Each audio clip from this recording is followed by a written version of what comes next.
नमस्कार विद्यार्थी मित्रों, कैसे हो आप सब। आज जो हिंदी का नया पाठ हम पढ़ने वाले हैं वह बहुत ही रोचक पाठ है। एक कहानी के माध्यम से या फिर हम कह सकते हैं कि एक घटना के माध्यम से बबलू नामक एक लड़के को पानी की बचत और बिजली की बचत के जानकारी के बारे में यहाँ पर सीख दी गई है। हम सब जानते हैं कि हम जिस पृथ्वी पर रहते हैं उस पृथ्वी पर से हमें जो भी नैसर्गिक संसाधन उपलब्ध होते हैं उन नैसर्गिक संसाधनों का जो भी उपयोग है हमें संभाल कर करना चाहिए। लेकिन यह हम जानते हुए भी या फिर हमारी जरूरतों के लिए हम उसका इस्तेमाल कुछ ज्यादा ही करते हैं। इसका परिणाम यह हो रहा है कि सृष्टि चक्र बिगड़ रहा है, सृष्टि के नियम बदल रहे हैं और इसका परिणाम पूरी तरह मानव जाति को भुगतना पड़ रहा है। तो इन नैसर्गिक संसाधनों के विकास के लिए और इनके संवर्धन के लिए हम क्या क्या कर सकते हैं और इसके बचाव के लिए हम कौन से तरीके अपना सकते हैं, यह हम देखेंगे इस पाठ के आधार पर। तो चलो पहले हम इस पाठ के लेखक प्रेम स्वरूप श्रीवास्तव जी का परिचय करवा लेते हैं। इनका जन्म 11 मार्च 1929 को जौनपुर खरोना में हुआ था। इनकी रचनाएं विविध बाल कहानियाँ, बाल नाटक, लेख, रूपक आदि। इनका परिचय आप पिछले 6 दशकों से साहित्य सूजन से संलग्न हैं।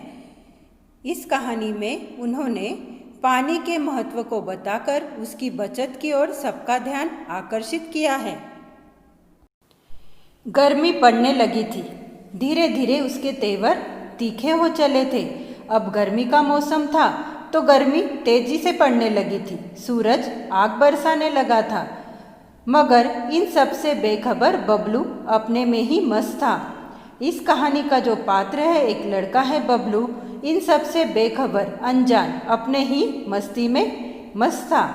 उसे बाथरूम में घुसे आधा घंटा हो चुका था। शावर के नीचे उसकी धमाचौकड़ी मची हुई थी। अब बाथरूम में नहाने को जाकर उसे आधा घंटा हो चुका था, लेकिन फिर भी उसकी शावर के नीचे धमाचौकड़ी मची हुई थी। धमाचौकड़ी मचाना मतलब धूम मचाना। वह अपने ही मस्ती में मग्न था। अंततः माँ को चिल्लाना ही पड़ा, बबलू क्यों इस तरह पानी बर्बाद कर रहे हो? माँ, मैं ऐसा कुछ भी नहीं कर रहा हूँ, मैं तो बस नहा रहा हूँ। इस गर्मी में मेरा मन तो करता है कि घंटों नहाता रहूँ, बबलू बोला। तो इस कहानी का जो बबलू नामक लड़का है वह हमेशा इसी तरह पानी के साथ धमाचौकड़ी मचाता रहता था। बबलू के इस आदत से उसके माता पिता परेशान थे। वह मंजन करते समय देर तक पानी बहाता था। मंजन करते समय मतलब ब्रश करते समय। स्कूल में भी उसे अपनी इस आदत के कारण हमेशा डांट खानी पड़ती थी। वह वहाँ के नल की टोटी भी अक्सर खुली छोड़ देता था और इस वजह से स्कूल के शिक्षक, गुरुजन, मुख्याध्यापक हमेशा उसे डांटते रहते थे। लेकिन फिर भी वह अपनी आदत नहीं सुधार रहा था। एक पानी की ही बात नहीं थी, बिजली के साथ भी बबलू अक्सर यही करता था।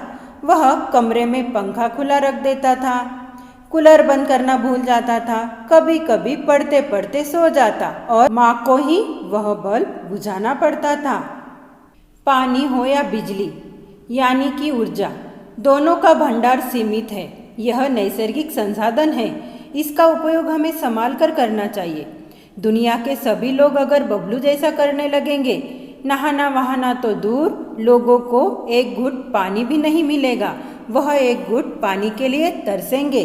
बबलू के इस आदत से उसके माता पिता दोनों परेशान थे। वह उसमें सुधार लाना चाहते थे, लेकिन बबलू को यह बात समझ ही नहीं आ रही थी। उन्हें कोई उपाय ही नहीं सूझ रहा था। उस दिन शीला मौसी की बेटी पूजा का जन्मदिन था। उन्होंने सबको खाने पर बुलाया था। शाम को सब उनके यहाँ पहुँच गए, पर बबलू को वहाँ पसरा सन्नाटा देख बड़ा आश्चर्य हुआ। शीला मौसी की बेटी का जन्मदिन था, इसलिए बबलू के परिवार वाले सारे उनके घर पर गए। लेकिन वहाँ पर पसरा सन्नाटा। सन्नाटा माने शांति। वह देखकर उसे बहुत ही आश्चर्य हुआ। मेज पर भोजन लगा हुआ था। मेज मतलब टेबल। गुब्बारे और रंगीन झालर भी सजे हुए थे। कमरे में बिजली की रोशनी नहीं थी। कूलर और पंखा भी नहीं चल रहे थे। केवल 2 मोमबत्तियों का धीमा प्रकाश फैला हुआ था। जहाँ पे वह जन्मदिन की पार्टी मनाने गए थे, वहाँ का नज़ारा देख बबलू चकित हो गया था। जन्मदिन की पार्टी है, लेकिन रोशनी नहीं है, ना बिजली है, ना पंखे और कूलर चल रहे हैं। सिर्फ इस पार्टी में, इस कार्यक्रम में 2 मोमबत्तियों का धीमा प्रकाश फैला हुआ था। सब गर्मी से परेशान नजर आ रहे थे। शीला मौसी ने बताया, गर्मी बढ़ जाने से बाहर तमाम जगहों पर बिजली का भार बढ़ गया है। तमाम जगहों पर मतलब सारी जगहों पर। आज से बिजली की कटौती शीला मौसी के कॉलोनी में भी होनी शुरू हो गई थी। इसीलिए बारी बारी सारे ब्लॉक की बिजली आ जा रही थी। तो आज शीला मौसी के ब्लॉक की बिजली चली गई थी। लेकिन इससे क्या, हमें तो पूजा का जन्मदिन खुशी से मनाना है।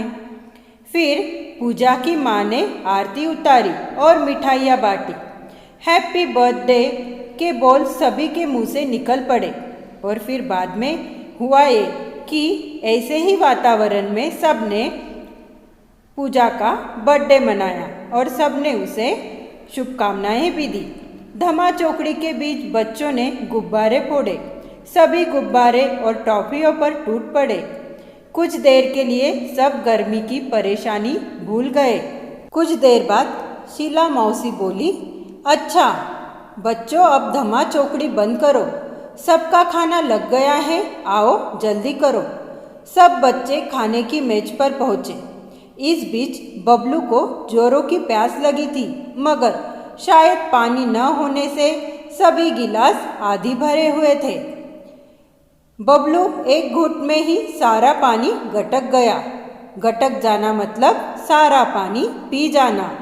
सब खाने की मेज पर बैठे थे, लेकिन बबलू को अभी प्यास सता रही थी और वह पानी ढूंढ रहा था। जितना आधा गिलास पानी उसे मिला, वह एक ही घूंट में पी गया। उसकी प्यास बुझी नहीं रही थी, कम ही नहीं हो रही थी। फिर भी वह खाने में जुट गया। 2-4 कौर भीतर जाते ही उसकी प्यास और भड़क उठी। और देखो, उसने पहले तो ध्यान नहीं दिया प्यास की तरफ, और फिर वह खाने की मेज पर जाकर खाना खाने की कोशिश करने लगा। 2-4 कौर मतलब 2-4 निवाले उसके पेट में जाते ही उसकी आग और भड़क उठी। वह प्यास से बेचैन हो उठा। गर्मी अलग परेशान कर रही थी। वह पानी पानी चिल्लाने लगा, लेकिन पानी का जग खाली पड़ा था। देखिए, इस जन्मदिन की इस छोटी सी पार्टी में, कार्यक्रम में पानी की बहुत ही कमी थी। लेकिन बबलू क्या करता, उसे पानी ही नजर नहीं आ रहा था। उसने खाने की कोशिश की। खाने के 2-4 निवाले उसने लिए, लेकिन वह उसके गले से उतरे नहीं, क्योंकि उसका गला प्यास के मारे सूख रहा था। अंततः वह पानी पानी चिल्लाने लगा, लेकिन पानी का जग खाली पड़ा था। अब देखते हैं पाठ में आए हुए शब्दार्थ। बर्बाद मतलब नाश। भंडार मतलब खजाना। सन्नाटा गहन शांति। मुहावरा धमा चौकड़ी मचाना, धूम मचाना। तो विद्यार्थी मित्रों, आज हमने देखा कि बबलू को सीख देने के लिए बबलू की माँ ने और शीला मौसी ने कैसी योजना बनाई। अब इस योजना का बबलू पे क्या परिणाम होता है, यह हम देखेंगे अगले वीडियो में। आज हमने इस पाठ का कुछ अंश पढ़ा, अगला अंश हम पढ़ेंगे अगले वीडियो में।